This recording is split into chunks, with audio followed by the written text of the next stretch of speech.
LDF എന്നാൽ ഞങ്ങൾ സന്തോഷിക്കും കേട്ടോ. കാരണം കുറച്ച് ദിവസത്തെ പ്രചരണ പ്രവർത്തനങ്ങൾക്കൊടുവിൽ 9-ാം തീയതി നാട്ടിൽ വോട്ട് ചെയ്യാൻ പോകണം. അപ്പോൾ നോക്കിയും കണ്ടിട്ടൊക്കെ വോട്ട് ചെയ്യാം. കഴിഞ്ഞ 5 കൊല്ലം 3G ആയമാതിരി ഇനി ആവാൻ നിൽക്കണ്ട. എല്ലാവരും ജനാധിപത്യ മുന്നണി സാധ്യതകൾക്ക് നിങ്ങളെ വിലയേറിയ വോട്ടുകൾ രേഖപ്പെടുത്തിക്കൊണ്ട് ബഹുഭൂരിപക്ഷത്തോടുകൂടി വിജയിപ്പിക്കാം. അപ്പോൾ ചിന്തിച്ചിട്ടൊക്കെ ചെയ്യാം. പരസ്യവും കാണും, അതും കാണും, കുറേ തള്ളും കേൾക്കും, സോഷ്യൽ മീഡിയയിൽ കുറേ അടിപൊളി വീഡിയോ കാണും. അതൊക്കെ PR വർക്കായിരിക്കും. അവർക്ക് നല്ലോണം പൈസ ഇട്ടിട്ടൊക്കെ അവരുള്ളത്. അപ്പോൾ നല്ലോണം കണ്ടിട്ടും നോക്കിയിട്ടൊക്കെ വോട്ട് ചെയ്യാം. പിന്നെ LDF എന്നാൽ ഞങ്ങൾ സന്തോഷിക്കും കേട്ടോ.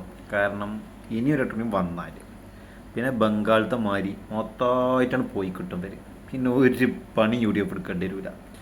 ഇപ്പം തന്നെ പകുതിയിലേറെ ആൾക്കാർക്ക് മടുത്തുക്കണം. അങ്ങനത്തെ കാട്ടിക്കൂട്ടലാണോ? അപ്പോൾ ഇനി മടുക്കാതെ പാർട്ടി എന്ന് പറഞ്ഞ് നടക്കുന്ന ആൾക്കാരുണ്ട്. അവ കൂടിയും ഒരു 5 ലോണിയും കിട്ടിയാൽ മടുത്തോളൂ. അപ്പോൾ എന്തായാലും ഈ 9-ാം തീയതി മറക്കണ്ട. എല്ലാവരും കണ്ടു പറഞ്ഞിട്ട് വോട്ട് ചെയ്യാം. അപ്പോൾ